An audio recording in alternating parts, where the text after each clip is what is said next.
Those familiar with director Eduardo Sanchez will most know him for 1999's The Blair Witch Project, along with Oren Peli's creepy 2007 film Paranormal Activity.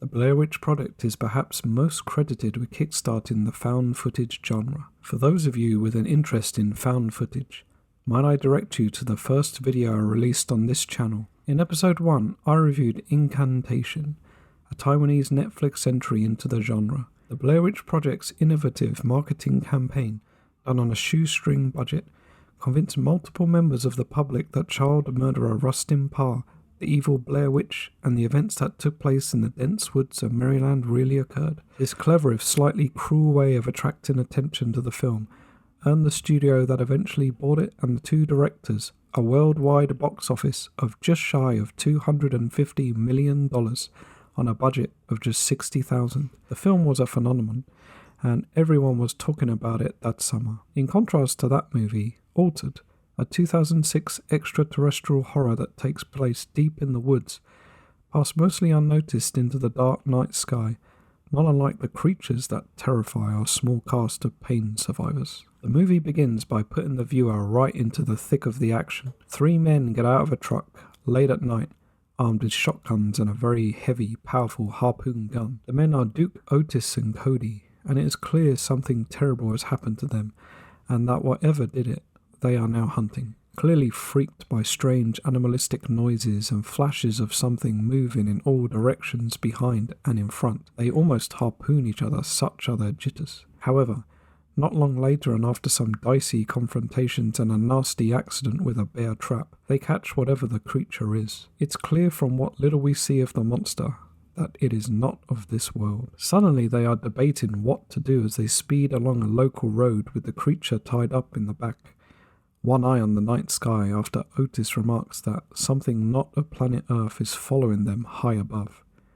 There are a couple of jump scares in these early scenes. Jump scares have become a tired trope of modern horror movies. However, I was grateful that Sanchez mostly relies on them less and less as the film moves forward. The men make a wrong turn, such is their panic, and we discover they are heading to a man's house, a man named Wyatt. One jump cut later and a man is sitting on his bed in the dark, his wife begging him to go back to sleep. Ignoring her, he gets up and walks, sipping whiskey from an open bottle, into his garage. A dirty place filled with car parts, metal lockers, and a mini fridge stocked with beer and stronger stuff. After peeking outside through a sliding hole in the heavy metal door separating him and the dark forest outside, strange noises jump him into action. Within seconds, he is fully armed with handguns, a shotgun, and a knife. There is also something weirdly insect-like, almost resembling a fishhook, in a jar in a locker, and a picture of a boy we haven't seen before.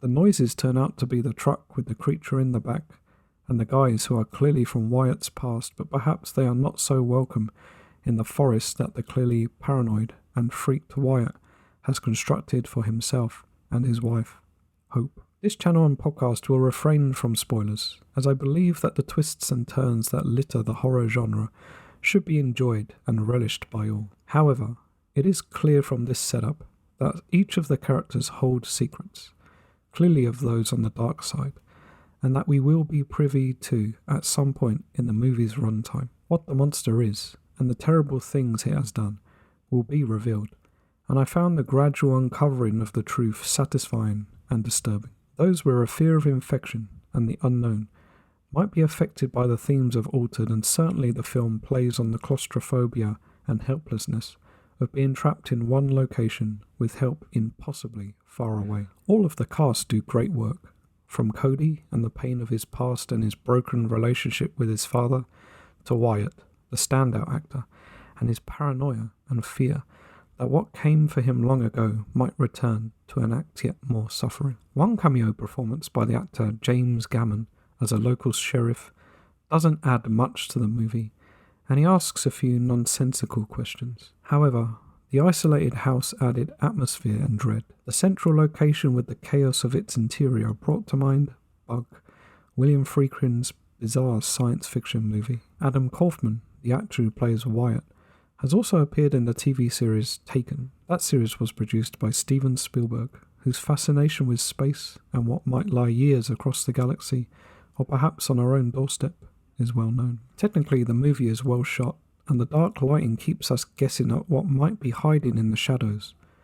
Although slightly goofy and reminiscent of other classic Hollywood monsters in its design, the creature is mostly composed of practical effects. This I appreciated, as computer graphics at the time the film was made were not advanced enough to pull such a monster off, and would certainly have pulled most out of the film. In fact, I tend to prefer practical effects over even the most technologically advanced digital effects. They bring more of a realism, and I find the actors react more naturally to their foe if they are physically there. For viewers with a fascination with body horror, the effects of alien substances on the body was impressively done here. There is slime, melting eyeballs, and gooey bits. That reminded me of David Cronenberg's infamous The Fly, and the horror of the radiation victims from HBO's miniseries Chernobyl. While there are several acts of violence, the film is more for fans of slow burn movies rather than all-out gore. The blood and guts add to the horror, but it's the intensity of the movie that really works and stayed with me after the final credits roll.